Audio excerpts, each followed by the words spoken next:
আজিৰ পৰা এটি নতুন কাহিনী আপোনালোকৰ ওচৰলৈ লৈ আহিছোঁ।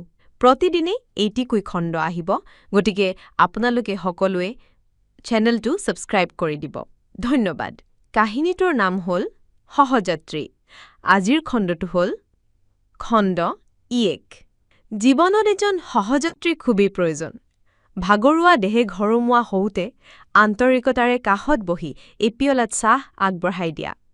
অৱসয় পৰিলে তেওঁৰে চাহতে জিৰাবলৈ সকলো তেওঁৰ সৈতে ভগাই ল'ব পৰাকৈ সুখ কিম্বা দুখ সকলো।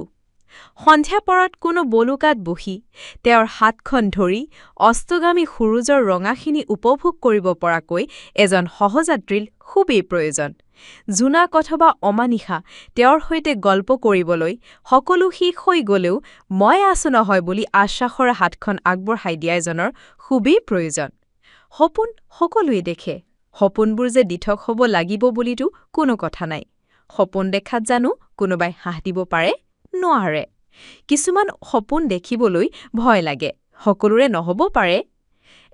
কিছুমান সপোন দেখিবলৈ হয়তো কপাল লাগে। আজি তাই কলেজৰ প্ৰথমটো দিন। কলেজৰ গেটৰ বাহিৰতে ৰৈ চকুৰ পলক নজপোৱাকৈ চাই আছে। মাথো চাইছে তাই সপোনৰ ৰং কেনেকুৱা।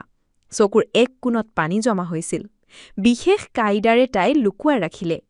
কাহানিও নেদেখা সপোন এটা লৈ আগবাঢ়িছে সপোন নগৰী বকুলৰ দেশলৈ। ভবাই নাছিল এনে এটা দিন যে তাইক জীৱনলৈ আহিব। কি হ'ল মাজনী? এনেকৈ দিনটো গেটৰ বাহিৰতে থাকিবানে? ভিতৰলৈও যাবানে? মাকৰ মাতত তাইক জ্ঞান ঘূৰি আহিল। ভয় লাগিছে নেকি মাজনী? নাই মা, স্বাভাৱিকভাৱে অৰুণিমাই উত্তৰ দিলে। সপোন দেখি থকা যেন লাগিছে। তাইৰ চকুৰ পৰা দুটোপাল চকুলো বৈ আহিছিল। যোৱা মাজনী, ভালকৈ মন দি পঢ়িবা দেই। বাবাৰ সপোনবোৰ পূৰণ কৰিবা, মাকে বিদায় দিয়াৰ চুৰত ক'লে। হ'ব মা, আপোনালোকৰ আশীৰ্বাদ আছেই যেতিয়া মোৰ কোনো ভয় শংকা নাই। এতিয়া যোৱা মাজনী, ময়ো যাওঁ বুলি মাকে যাবলৈ ওলাল। কাহানিও নেদেখা সপোনবোৰ এতিয়া তাই আকৌ দেখিব। অলপমান ভয়, লাজ, শংকা বুকুত বান্ধি কলেজৰ ভিতৰৰ ফালে খোজ লৈছে অৰুণিমাই। সমুথিৰা ৰঙৰ দুপাট্টা, বগা ৰঙৰ পেণ্ট আৰু কুৰ্তা, হাতত পাতল গুলপীয়া ৰঙৰ বেগ, সৰু সোণালী ৰঙৰ ঘড়ী।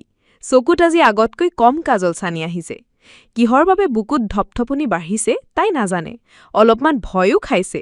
সপোন হৈ ৰোৱা সপোনটো আজি দিঠক হৈছে। তাই বুজি পোৱা নাই এনে সময়ত মানুহে হাঁহে নে কান্দে। কোনোদিনে নভবা নিশ্চিন্তা দিনটো আজি তাই জীৱনলৈ আহিল। সেইবাবে তাইৰ মনটো অস্থিৰ হৈ আছে। কেইবাৰকৈ মহাদেৱক স্মৰণ কৰি সপোন নগৰীৰ বকুলৰ তলে তলে খোজ লৈছে অৰুণিমাই। তাইৰ বয়স মাত্ৰ 18 বছৰ আছিল। চঞ্চল, প্ৰিয়, পখিলাৰ দৰে উৰি ফুৰা সুগুঠি ছোৱালীজনী। গাৰ ৰং ইমান উজ্জ্বল নহয় যদিও মিঠা বৰণ, খুৰণীয়া মুখনি। ওঠৰ কোণত অনবৰতে এটি হাঁহি লাগিয়ে থাকে। হাঁহিলে তাই ডাঠকৈ কাজল সনা দুচকু জিলিকি উঠে, যোনে যেন জোনাকী শুনি সিঁচে। কোমল বয়সৰ কোমল মন, কিমান যে কুমলীয়া সপোনে পাখি মেলি উৰিব বিচাৰি আছিল। 9 বজাৰ লগে লগে কলেজৰ চৌহদত জাতীয় সংগীত বাজি উঠিল। প্ৰথম খণ্ড ইমানেই, দ্বিতীয় খণ্ড কাইলৈ উপভোগ কৰিব পাৰিব। কাহিনীটো শুনি যদি ভাল পালে তেন্তে চেনেলটো ছাবস্ক্ৰাইব কৰি দিব আৰু বেল আইকনটো বজাই দিব।